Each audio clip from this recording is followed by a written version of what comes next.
यह एक सत्य और आंखों देखी घटना है।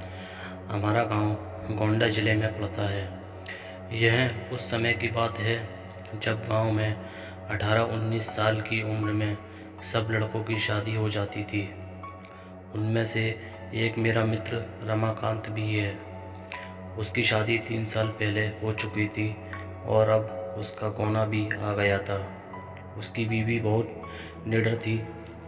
इसको मैं निडर इसलिए बता रहा हूँ कि उसकी निडरता एक दिन बहुत भारी पड़ गई थी।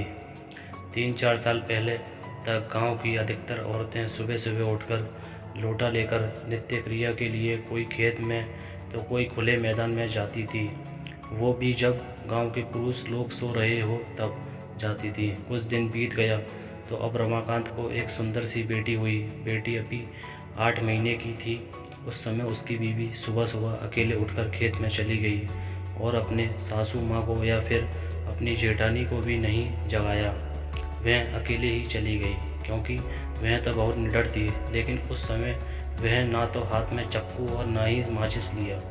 जिस घर को बच्चा पैदा होता है उसके 1 साल तक उस घर की औरत को बाहर अकेले नहीं भेजा जाता, वह भी सुबह सुबह बिना किसी को साथ लिए, क्योंकि उस औरत पे भूत प्रेत इन लोगों का साया जल्दी पड़ता है। लेकिन वह अकेले गई थी। तभी वहाँ बेल का पेड़ लगा था, उस पर एक चुड़ैल घूम रही थी जो इसके साथ नहीं आना चाहती थी, लेकिन फिर भी वह आ गई। जब रमाकांत की औरत खेत से आई तो लोटा फेंककर पलंग पर बैठकर गाना गाने लगी। बगल में ही खाट पर लेटी हुई उसकी बच्ची ज़ोर ज़ोर से रो रही थी, लेकिन वह तो गाने में व्यस्त थी, इसलिए उसे सुनाई नहीं दिया। इतना देखकर रमाकांत चिल्लाने लगा कि बेटी को उठाओ, क्या तुम्हें सुनाई नहीं दे रहा है कि वह रो रही है?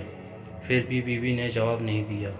तब तक रमाकांत की भाभी आ गई और वह समझ गई कि यह कौन है और रमाकांत को इशारा किया कि जाओ दादाजी को बुला लाओ। इतना सुनते ही रमाकांत समझ गया कि मेरी बीवी के ऊपर कोई चुड़ैल का साया है। तभी भाभी ने दादाजी का नाम लिया। तब तो रमाकांत पलंग पर बैठकर दादागिरी झाड़ने लगा और बोला कि तुम कौन हो, यहाँ पर क्यों आई हो, क्या तुम मुझसे शादी करना चाहती हो? तब तक गांव की कुछ औरतें और कुछ पुरुष मज़ा लेने के लिए इकट्ठा हो गए।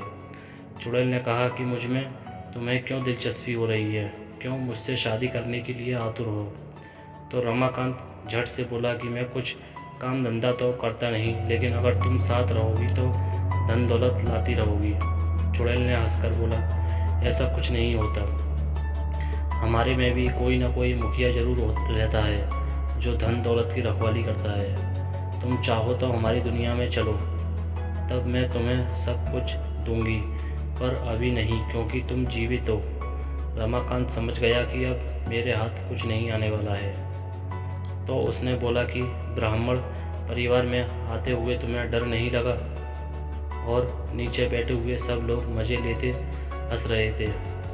तब तक दादाजी भी आ गए और बोला कि यहाँ से सब लोग हट जाओ और अपने अपने घर जाओ। इतने में रमाकांत की बीवी भी पलंग से नीचे उतरकर सिर पर पल्लू डाल दिया और चुड़ैल भी चली गई। तब रमाकांत मन ही मन बड़बड़ाने लगा कि इनको भी अभी आना था, अगर थोड़ी देर बाद आते तो क्या पता मैं भी मालामाल हो जाता। बेचारा रमाकांत बहुत दुखी हो गया। दोस्तों, आपको ये कहानी कैसी लगी मुझे कमेंट करके ज़रूर बताएं और मेरी वीडियो को ज़्यादा से ज़्यादा लाइक और शेयर करें और मेरे चैनल को सब्सक्राइब करना बिल्कुल भी ना भूलें। धन्यवाद।